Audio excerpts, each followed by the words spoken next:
చేసే స్టాఫ్ మాత్రం ఏ విధంగా వదలలేదు. హైదరాబాద్ నగరం హస్తినాపురంలో తెలంగాణ ఉద్యమ గాయకుడు మాజీ వేర్ హౌసింగ్ కార్పొరేషన్ చైర్మన్ వేద సాయి చంద్ ప్రథమ వర్ధంతి కార్యక్రమంలో మాజీ మంత్రులు కేటీఆర్, హరీష్ రావు, జగదీష్ రెడ్డి, వేముల ప్రశాంత్ రెడ్డి, సింగిరెడ్డి నిరంజన్ రెడ్డి పాల్గొని పుష్పాంజలి ఘటించి నివాళులర్పించారు. సాయి చంద్ ఒక కుటుంబ మనిషిలా ఉండేవాడని హరీష్ రావు అన్నారు. సాయి చంద్ ఆట పాట మరువలేమని కేటీఆర్ అన్నారు.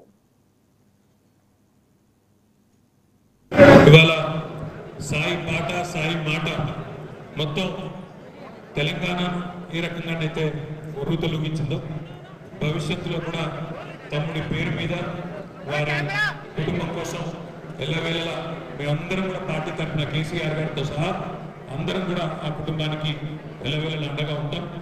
ఆనాటి నుంచి ఈనాటి వరకు మరి ఏ రకంగానైతే అండగా నిలబడ్డామో భవిష్యత్తులో కూడా ఉంటాం.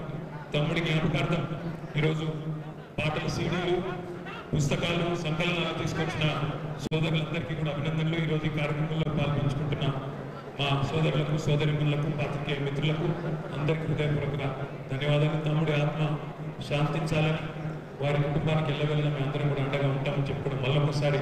వారి తండ్రి గారు ఇక్కడే ఉన్నారు, వారి కుటుంబ సభ్యులందరూ ఉన్నారు, వారి శ్రీమతి ఉన్నారు, వారి పిల్లలు ఉన్నారు.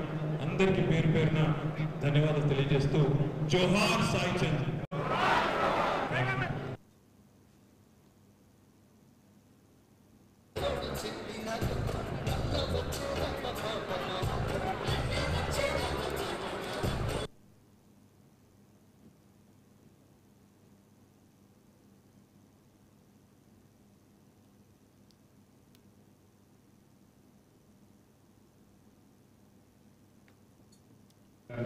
పిల్లలు, సాయి చంద్ కుటుంబ సభ్యులు, కార్యక్రమానికి చేసినటువంటి సాయి చంద్ మరణం అనేది నిజంగా మనం ఎవరు ఊహించింది కాదు. నాకైతే ఇంత ఆత్మీయమైనటువంటి అనుబంధం సాయితో ఉండేది. కానీ ఆ రోజు ఉదయాన్నే ఫోన్ వచ్చింది, సాయి చంద్రలో హార్ట్ అటాక్ వచ్చింది, కేర్ హాస్పిటల్ వేస్తున్నారంటే షాక్ అయిపోయింది. నిద్రలో అసలు అది కలనా నిజమా అన్నంత ఒకేసారి అసలు షాక్ గురయ్యారు. పరిగెత్తుకుంటూ కేర్ హాస్పిటల్కి వెళ్ళాను. కానీ అక్కడికి వెళ్ళేసరికి పాపం సాయి మనలో లేకుండా పోయారు.